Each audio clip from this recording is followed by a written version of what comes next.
ओम।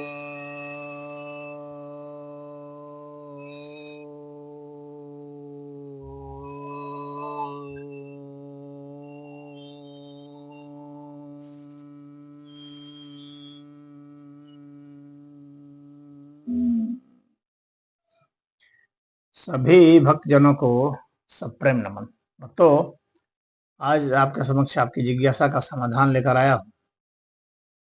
एक जिज्ञासा यह आई है, ये हिंदू भौगोलिक शब्द है या धार्मिक शब्द है?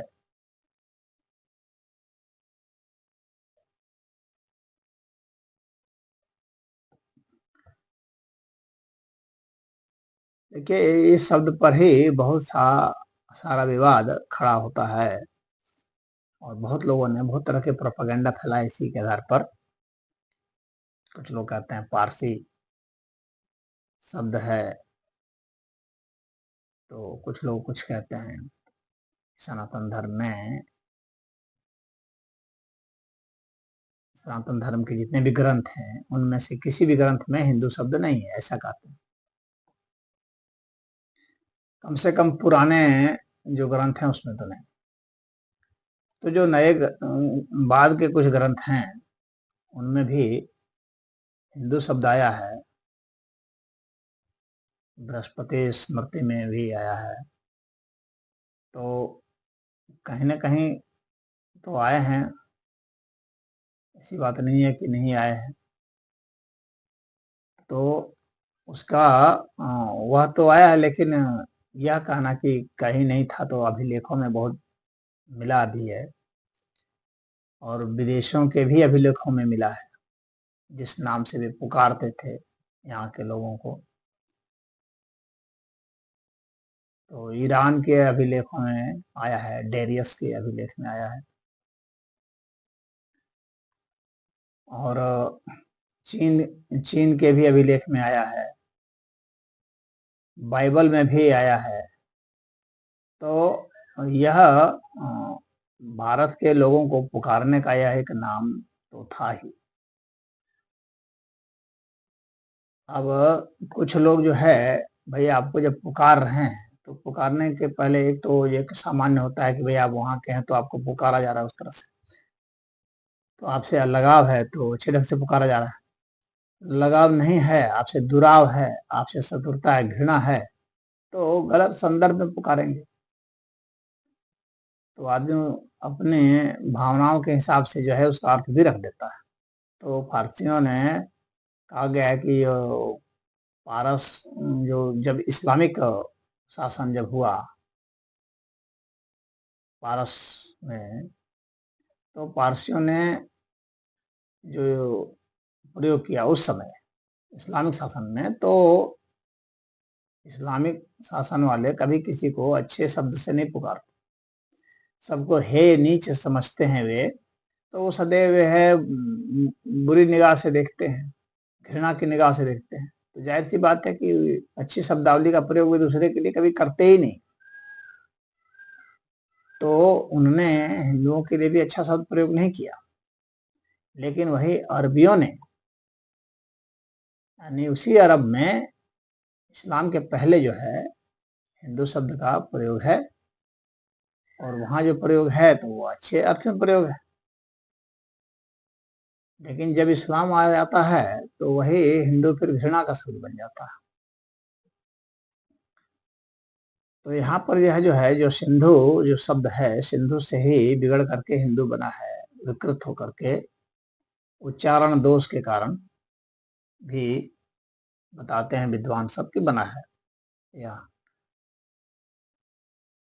अब वह जो संकेतक है, तो इस क्षेत्र में जो लोग रह रहे हैं, इनकी जो पहचान थी, सांस्कृतिक पहचान, वह भूगोल तो अपनी जगह पर है, लेकिन वास्तव में वह भूगोल क्या क्या बतलाना चाह रहा है, वो एक सांस्कृतिक पहचान बताना चाह रहा है। तो यहाँ पर जो हिंदू शब्द से कहा जा रहा है, तो उसमें धर्म भी जुड़ जाता है। हिंदू शब्द तो अपने आप में ठीक है, मान लीजिए कि मानते हैं कि यह जो है भौगोलिक क्षेत्र है, लेकिन उस भौगोलिक क्षेत्र में जो लोग रह रहे हैं वे क्या खा रहे हैं, क्या पी रहे हैं, क्या रहन सहन है, क्या उनके व्रत त्योहार हैं, ये सब कुछ भी है, तो ये सामाजिक भी पहचान हो जाती है। उनकी मान्यताएं क्या हैं, उनकी धार्मिक मान्यताएं क्या हैं, इस आधार पर वह धर्म भी हो जाता है। धर्म तो कहते ही हैं, धर्म इति धार्यते, जो धारण करने योग्य है वह धर्म है।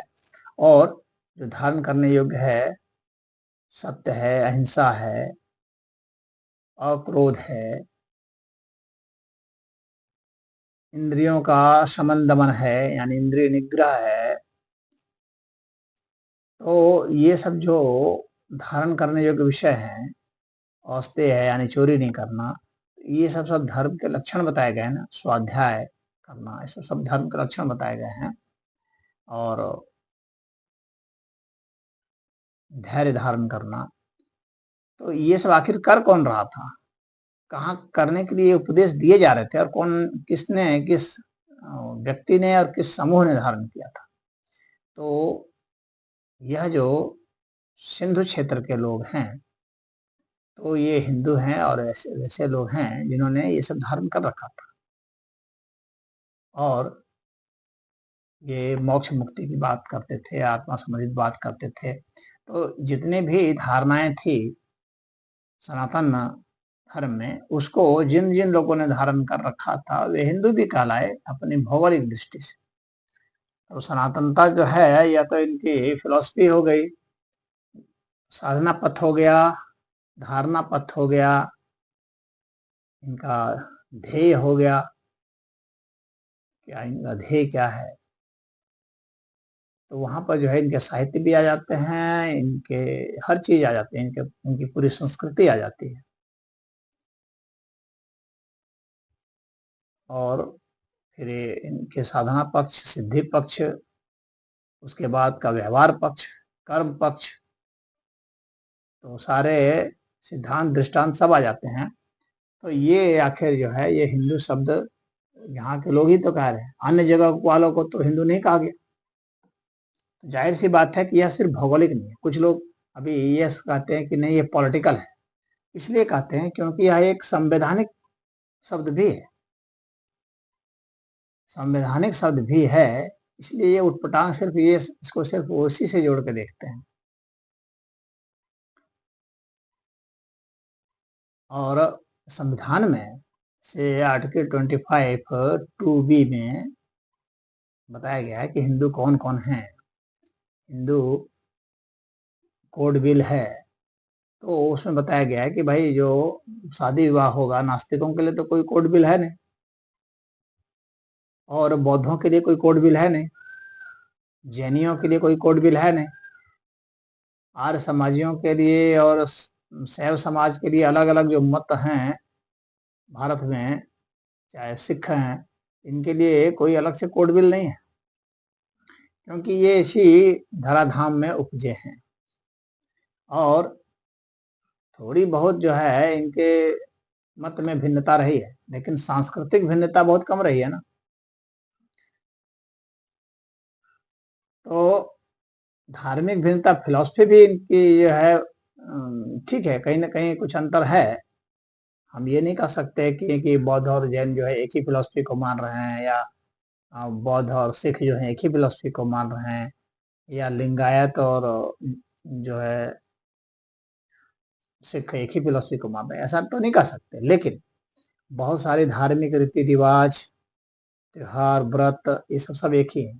और मूल फिलॉसफी जो वैदिक फिलॉसफी है, उसी से ही ये बिगड़ बिगड़ करके चूंकि बने, इसीलिए इनको उसी ग्रुप में शामिल किया गया। डॉक्टर भीमराव अम्बेडकर ने संवैधानिक स्थिति में हिंदू के अंतर्गत ही सिख को भी रखा है, बौद्ध को भी रखा है, जैन को भी रखा है, आर्य समाजियों को रखा है, वैदिकों को रखा है, और जितने भिन्न भिन्न मत हैं उन सबको रखा है।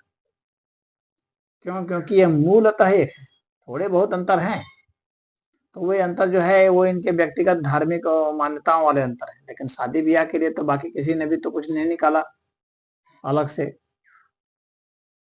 संपत्ति के लिए तो कुछ अलग से नहीं निकाला, तो पहले से जो इनहेरिटेंस लॉ चला आ रहा था कि किसकी संपत्ति किससे कैसे मिलेगी, पिता पुत्र के शादी विवाह कैसे होंगे और व्रत त्योहार कैसे मनाए जाएंगे, खान पान रहन सहन सब कुछ जो है तो एक टाइप का ही रहा है इनका। तो जब एक ही किस्म का रहा है और मत भी लगभग एक ही जैसे हैं, थोड़े बहुत अंतर को मान लीजिए, तो यहाँ बौद्ध मत भी पूर्णतः नास्तिक मत नहीं है, वह भी निर्वाण की बात करता है। जैन मत भी नास्तिक मत नहीं है, वह भी निर्वाण की बात करते हैं।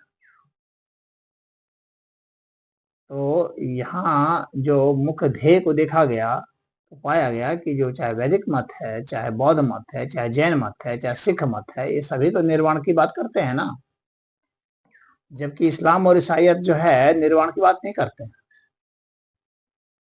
तो उनका मत सीधे यहाँ भिन्न हो जाता है, उनकी फिलॉसफी भिन्न हो जाती है, उनका उनके जो क्षेत्र हैं वे जहाँ से उपजे हैं वे अलग हो जाते हैं। इसीलिए संविधान में बाबा साहब अम्बेडकर जी ने इनको अलग रखा, यानी बौद्धों को हिंदुओं में रखा, लेकिन ईसाइयों के लिए अलग रखा, उनको हिंदू कोड में नहीं शामिल किया। मुसलमानों के लिए अलग से कोड, हालांकि वो अलग के पक्षधर नहीं थे, वे तो चाहते थे कि भारत के सभी लोगों के लिए एक ही कोड हो, वो देश के हिसाब से चाहते थे, पंथ मत के हिसाब से नहीं चाहते थे। परंतु यहाँ जो वोट बैंक की पॉलिटिक्स है, जिसके कारण जो है कांग्रेस ने उनको, मुसलमानों ने अपनी जिद की कि नहीं हम लोग का तो अपना ही वो होना चाहिए, तो उनके लिए अलग से बना। तो यहाँ पर इसी हिंदू क्षेत्र में अगर इसको भौगोलिक मानते हैं तो यहाँ पर तो मुस्लिम भी रहते हैं, ईसाई भी रहते हैं, लेकिन वे कभी अपने को हिंदू नहीं कहते, न कहलाना पसंद करते हैं, न कभी अपने को कहलाएंगे। तो क्यों, आखिर क्यों यहाँ रहते हुए क्यों नहीं कहलाते? भारतीय तो वो अपने को कह सकते हैं, लेकिन हिंदू नहीं कहते, क्यों? इसीलिए क्योंकि उसके साथ कुछ सिद्धांत भी जुटे हुए हैं और वे सिद्धांत बिल्कुल ही उनसे भिन्न हो जाते हैं। तो जाहिर सी बात है, बाबा साहब अम्बेडकर ने समझा कि यहाँ पर हिंदू कौन है, जो यहीं पर भारत की भूमि में जन्मे हैं, एक संस्कृति वाले और लगभग एक मत वाले, जिनमें बहुत मामूली सा अंतर है। तो मामूली मामूली सा अंतर तो एक मत में भी कई मत हो जाते हैं। अब बौद्धों का भी देखेंगे तो बौद्ध में भी कई थेरावादी हैं, अलग है, महायान है अलग है, हीनयान अलग हो जाते हैं, तो उसमें भी कई कई यान हो जाएंगे। जैनियों में भी कई कई पंथ हो जाएंगे, सिखों में भी पंथ हो जाएंगे, अब निहंग सिख अलग होंगे दूसरे और तो इस तरह से हर मत में अलग अलग, तो छोटे छोटे अंतर के कारण जो है उनको एक अलग से सबके लिए कोड बिल नहीं बनाया जा सकता, क्योंकि यहाँ इतने मत मतांतर हैं। आप देखेंगे तो यहाँ तो हजारों प्रकार के आपको मिल जाएंगे। अब एक एक मत के लिए अलग अलग से कोड बिल नहीं हो सकता, तो उनके बीच में क्या कॉमन फैक्टर था उसको देखते हुए ही उनको हिंदू शब्द के अंतर्गत लाया गया संविधान में, तो वह एक संवैधानिक शब्द भी बना। और ये सब, बाकी ये सब संवैधानिक नहीं है। अगर आप सर्टिफिकेट भी लेते हैं, जाके कोर्ट मैरिज भी करते हैं, तो वहां पर आपको हिंदू के तहत ही आपको रखा जाता है और आपको उसके हिसाब से किया, भले आप बौद्ध हो या जैन हो या कुछ भी हो। अगर आप जो है संपत्ति का भी आपके घर में बंटवारा होता है, जो भी या विवाद होता है, तो उसका जो है हिंदू इनहेरिटेंस एक्ट के तहत ही होगा। तो वहां भी हिंदू शब्द जो है संवैधानिक शब्द है और उनके लिए लागू होगा। लेकिन जब मुसलमानों का और ईसाइयों का होगा तो नहीं होगा। तो जाहिर सी बात है कि बाबा साहब ने बिल्कुल ही अलग इसको रखा, काफी सोच समझ के रखा, क्योंकि ये बाहरी मत हैं, ये हम लोग के देश में भले रह रहे हैं, जी रहे हैं, पनप रहे हैं, लेकिन ये कभी भी इस देश के नहीं होंगे, इस देश के प्रति वफादारी इनकी नहीं होगी। इनकी भाषा भी जो है यहाँ की नहीं है, भले यहाँ रह के बोल रहे हैं, लेकिन यहाँ की भाषा के प्रति इनकी श्रद्धा नहीं है। इनकी श्रद्धा जो है वह मुसलमानों की अरबियों से होगी, अरब भाषा से होगी, अरबी भाषा से होगी। इनके खान पान रहन सहन की आप देखेंगे, नकल वे वहाँ के करेंगे अरब की। उसी तरह से अगर ईसाइयों का देखेंगे तो वे नकल जो है वो इटली की करेंगे, रोम की करेंगे, अंग्रेजों की करेंगे, वो यहाँ के नहीं करेंगे। भले यहाँ रहेंगे खाएंगे, लेकिन यहाँ के लोगों को, यहाँ की संस्कृति को, यहाँ के सबको गाली देंगे। ये उनके दिमाग में पॉइजन है। वो जो है उधर की ही तारीफ करेंगे, उधर का ही उनका आदर्श होगा। यहाँ के आदर्श, यहाँ के महापुरुष सब उनके कभी आदर्श नहीं होंगे, उनका कभी यशोगान वे नहीं करेंगे। लेकिन यहाँ चाहे बौद्ध रहे हो, चाहे जैन रहे हो, चाहे सिख रहे हो, तो यहाँ के जो महापुरुष रहे हैं, जो सभ्यता संस्कृति रही है, उनके सारे आदर्श यहीं के रहे, तो वे यहीं का यशोगान करेंगे, यहीं की धराधाम का यशोगान करेंगे। तो ये अंतर होता है। तो यह जो है धार्मिक शब्द भी है, धारण करने के हिसाब से है, और भौगोलिक भी है, यहाँ के हिसाब से है कि इस भूगोल में रहते हैं, और लॉ के हिसाब से भी है, कानूनी भी है, यहाँ संवैधानिक भी है। तो यह हिंदू जो है ये इस तरह से एक विराट शब्दावली है। मुझे उम्मीद है कि आप समझ गए होंगे। हरि ओम।